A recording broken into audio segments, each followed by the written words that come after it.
मित्रांनो, मी जालिंदर पटरे सर सोनई इंग्लिशवाला चॅनलमध्ये आपलं या ठिकाणी खूप खूप स्वागत करतो. तर आपण या ठिकाणी parts of speech he series त्या ठिकाणी पाहतोय.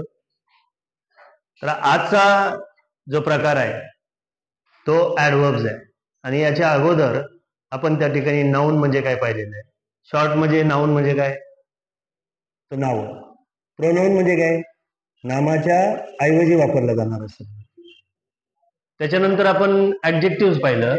ऍडजेक्टिव्ह म्हणजे काय रे, तर ऍडजेक्टिव्ह म्हणजे नामाविषयी किंवा सर्वनामाविषयी विशेष माहिती सांगणारा शब्द. आणि त्याच्यानंतर आपण वर्ब्स पाहिले. तर वर्ब्स म्हणजे काय, तर वर्ब म्हणजे नामाची किंवा सर्वनामाची जी कृती आहे तिला वर्ब म्हटलेला आहे. आणि आजचा जो प्रकार आहे तो आहे ऍडवर्ब्स. तर ऍडवर्ब्स म्हणजे काय रे, ऍडवर्ब्स म्हणजे या ठिकाणी त्याला आपण मराठीमध्ये काय म्हणतो रे, क्रिया विशेषण. काय म्हणतो आपण त्याला मराठीमध्ये, क्रिया विशेषण. तर बघा आता इथं क्रिया विशेषण म्हणजे काय, तर क्रिया कशी होते हे सांगणारा शब्द. ओके, ऍडव्हर्ब्स म्हणजे काय, क्रिया कशी होते. बघा आपण आता पहिल्यांदा काय पाहिलं होतं, नाऊन पाहिलं, प्रोनाऊन पाहिलं, वर्ब, ऍडजेक्टिव्ह, जसे एकमेकावर रिलेटेड आहेत बघा, एकमेकावर डिपेंड आहेत हे सगळे. तर मग ऍडव्हर्ब्स म्हणजे काय, adverbs use to modify a verb or an adjective. पहिली गोष्ट लक्षात घ्या की ऍडवर्ब कशाला म्हणायचं, तर ऍडवर्ब म्हणजे काय, तर त्यानं वर्बला मॉडिफाय करतं किंवा ऍडजेक्टिव्हला मॉडिफाय करतं. लक्षात आलं का बघा. आता इथं फॉर एक्झाम्पल आपण पाहू. आता वाक्य तयार करताना आपल्याला काय काय पाहिजे असतं रे, जनरली आपल्याला सब्जेक्ट पाहिजे असतो, वर्ब पाहिजे असतं. आणि आता पहा सब्जेक्ट मध्ये कोण कोण येतं, आपलं नाऊन किंवा प्रोनाऊन आपण सब्जेक्ट मध्ये घेऊ शकतो. आणि वर्ब म्हणजे यांनी केलेली जी ऍक्शन आहे ती वर्ब आपण त्या ठिकाणी घेतो. लक्षात आलं का. आता इथं जर आपण पाहिलं तर रोहन हे काय रे, सब्जेक्ट आहे. प्लेज खेळतो हे त्याचं काय झालं, वर्ब झालं. पण रोहन प्लेज, रोहन कसा खेळतो, रोहन प्लेज स्लोली. तर या स्लोली या शब्दानं आपल्याला या ठिकाणी सांगितलेलं आहे की रोहन कसा खेळतो. सो खेळणं ही जी कृती आहे तिला या स्लोली या शब्दानं काय केलेलं आहे रे, मॉडिफाय केलेलं आहे. आणि म्हणून slowly is here an adverb. समजतंय का. ओके, त्याच्यानंतर पुढे पहा, सी हा सब्जेक्ट आहे. ही सी सिंग्स, पण ती कशी गाते, स्वीटली. कशी गाते, sweetly. So she sing sweetly, आणि म्हणून इथं स्वीटली हे काय झालं रे, आपलं ऍडवर्ब झालं. आता पुढचं वाक्य पहा, श्वेता वर्क्स हार्ड. बघा काहींचा गैरसमज होतो की प्रत्येक शब्दाला एलवाय लागलं की झालं ऍडवर्ब, पण hard itself is an adjective. म्हणजे एलवायच लागावं असं नाहीये. तर बघा इथं आता श्वेता वर्क्स हार्ड, श्वेता कशी काम करते हे सांगणारा शब्द त्याला काय म्हणतात रे, ऍडवर्ब म्हणायचं. पूजा राईट्स ब्युटिफुल. आता इथं काय रे, राईट्स हे काय, वर्ब आहे. आणि मग वर्बला मॉडिफाय करणारा शब्द कोणता झाला, ब्युटिफुली. कशी लिहिते, ब्युटिफुली लिहिते. त्याच्यानंतर आय लाईक आईस्क्रीम. आता इथं पहा सब्जेक्ट आहे, वर्ब आहे, आणि इथं काय रे, ऑब्जेक्ट आहे. मग तुम्ही म्हणाल याच्यात ऍडवर्ब कोणता आहे, मग आता वाक्याचा अर्थ तर पूर्ण होतोय. पण मला या ठिकाणी modify I really like ice cream. आपण जर सरळ सरळ म्हटलं मला आईस्क्रीम आवडते, पण ज्यावेळी तुम्ही म्हणताय I really like ice cream, so really here modifies the verb like, आणि म्हणून त्याला काय म्हणायचं, ऍडवर्ब म्हणायचं. लक्षात आलंय. म्हणजे पहिल्यांदा आपण काय पाहिलंय की वर्बला मॉडिफाय करता ते ऍडवर्ब झालं. लक्षात आलं. त्याच्यानंतर बघा अजून एक आपण सांगितलंय की ते आणखी कोणाला मॉडिफाय करतं रे, ऍडजेक्टिव्हला पण मॉडिफाय करतं. तर बघा इथं आता दीपक इज व्हेरी क्लेव्हर. मग आता क्लेव्हर हे काय झालं रे, क्लेव्हर इज अन ऍडजेक्टिव्ह.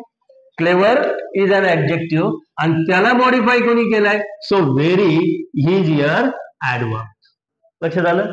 म्हणून इथं ऍडवर्बला बघ, Deepak is clever you can say. पण Deepak is very clever, so very हे ऍडवर्ब या क्लेव्हर या ऍडजेक्टिव्हला मॉडिफाय करतायत. त्याच्यानंतर पहा, मेगा इज लेट असं म्हणू शकतो, पण ज्यावेळी तुम्हाला जोर देऊन सांगायचं आहे की मेगा इज स्लाइटली लेट, म्हणून इथं लेट हे या ठिकाणी ऍडजेक्टिव्ह आहे, पण मेगा is slightly late, so slightly is here used as an adverb. पुढे पहा, ही इज इनक्रेडिबली हॅपी. तुम्ही असे म्हणू शकता ही इज हॅपी, वाक्याचा अर्थ क्लिअर आहे, पण he is incredibly happy, so happy is here adjective आणि इनक्रेडिबली इज ऍडवर्ब. बघा आता डेफिनेशन नुसार एकदम क्लिअर झालंय का? बघा की जो शब्द वर्ब किंवा ऍडजेक्टिव्हला या ठिकाणी मॉडिफाय करतो त्याला आपल्याला काय म्हणायचं रे? ऍडवर्ब म्हणायचंय. म्हणून या प्रत्येक वाक्यामध्ये इथं आपल्याला वर्बला तो त्या ठिकाणी मॉडिफाय करतोय आणि इकडचे जर उदाहरण आपण पाहिले तर ऍडजेक्टिव्हला तो मॉडिफाय करतो आणि त्याला ऍडवर्ब म्हणायचं. लक्षात आलं? ओके. आता पुढे पहा, पुढे आपल्याला पाहिजे की types of adverbs. Types of adverbs. मग आता ऍडवर्बचे टाइप्स कोणते आहेत? आता हे सगळे ऍडवर्ब्स आहेत, सगळे ऍडवर्ब्स आहेत, पण त्याचे टाइप्स पडलेले आहेत. कशानुसार टाइप पडतात बघा? ऍडवर्ब्स ऑफ मॅनर. ऍडवर्ब्स ऑफ मॅनर म्हणजे इथं जर आपल्याला हाऊचं उत्तर मिळालं, कसं जर उत्तर मिळालं तर त्याला ऍडवर्ब ते आपलं त्या ठिकाणी ऍडवर्ब्स ऑफ मॅनर आहे. कोणतं आहे? Adverb of manner. मग आता बघा बरं, इथं मी जर म्हटलं बघा, सी सिंग्स लाऊडली. कशी गाते? लाऊडली, क्विकली, अँग्रीली, सॅडली, वेल आणि फास्ट हे गेलवाय लागलेले नसले तरी ते देमसेल्व्स आर ऍडवर्ब्स. त्याच्यानंतर क्लेव्हरली. ओके. सो कसं हे सांगणारे जे शब्द आहेत, कसंचं उत्तर देणारे जे सगळे शब्द आहेत त्यांना त्या ठिकाणी काय म्हणायचं? ऍडवर्ब्स ऑफ मॅनर. त्याच्यानंतर दुसरं आहे बघा, ऍडवर्ब्स ऑफ प्लेस. मग ऍडवर्ब्स ऑफ प्लेस म्हणजे काय? आपल्याला इथं कोठे, मग व्हेअर या प्रश्नाचं उत्तर आपल्याला मिळालं की त्या ठिकाणी व्हेअर, तर त्याला ऍडवर्ब्स ऑफ प्लेस सांगणारे जे शब्द आहेत त्यांना त्या ठिकाणी ऍडवर्ब्स ऑफ प्लेस म्हणतात. मग इथं कोणतं? हिअर, त्याच्यानंतर there, back, outside, down, towards, near by. So अशा प्रकारचे ते प्लेस दाखवणारे जे शब्द आहेत त्यांना ऍडवर्ब्स ऑफ प्लेस. त्याच्यानंतर या ठिकाणी आपण जर पाहिलं ऍडवर्ब्स ऑफ टाइम म्हणजे व्हेन, केव्हा. तुम्ही जर त्या ठिकाणी हे पाहता, she came here now, so now, किंवा she attended the class yesterday, so yesterday here shows time आणि म्हणून त्याला ऍडवर्ब्स ऑफ टाइम म्हणायचं. म्हणजे केव्हा या प्रश्नाचं उत्तर मिळालं की ती त्या ठिकाणी त्याला ऍडवर्ब्स ऑफ टाइम म्हणायचं आहे. मग आणखी कोणते आहेत? सून आहे, लॅटर आहे, टुमारो आहे, I will meet you tomorrow.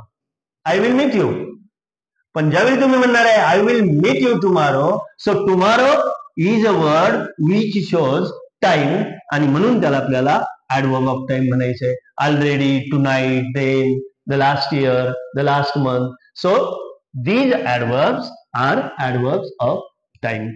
त्याच्यानंतर पहा adverbs of degree. Adverbs of degree. मग ऍडवर्ब्स ऑफ डिग्री कोणत्या प्रश्नाचं उत्तर आपल्याला मिळालं पाहिजे रे? How much. ज्यावेळी तुम्ही म्हणणार हाऊ मच त्यावेळी त्या ठिकाणी बघा आता मग ऍडवर्ब्स ऑफ डिग्री क्वाइट असेल, टू असेल, एक्स्ट्रीमली असेल. आता मी इथं फॉर एक्झाम्पल मी इथं म्हणालो बघा, she is happy. She is happy, मग ती कशी आहे? आनंदी आहे. पण ती किती आनंदी आहे? She is extremely happy. She is extremely happy. So extremely is here adverb of degree. लक्षात येते? ओके. आता पुढे पहा, त्याच्यानंतरचे जे ऍडवर्ब्स आहेत त्याच्यानंतर त्याच्यामध्ये डिग्रीमध्ये just, completely, enough, fully, I agree with you. पण ज्यावेळी तुम्ही म्हणणार आहे I fully agree with you, so fully is here adverb of degree. म्हणजे ज्यावेळी तुम्हाला हाऊ मच या प्रश्नाचं उत्तर मिळेल ना, त्यावेळी त्याला त्या ठिकाणी काय म्हणायचं, ऍडवर्ब ऑफ डिग्री. त्याच्यानंतर पहा पुढचा adverb of frequency.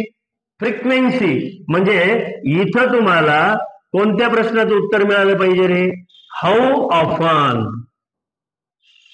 C always comes to meet me, ती मला कायम भेटायला येते, म्हणून always is adverb of frequency. Sometimes ती मला कधी कधीच भेटते, so sometimes is a adverb. She often goes there, ती कायम तिथं जाते, so often is adverb. We usually work hard, so usually I have never been to the USA, so never is here, it shows adverb of frequency. seldom क्वचित आपण म्हणतो किंवा frequently, so these words are adverbs. पण कोणते adverbs आहेत, तर adverbs of frequency.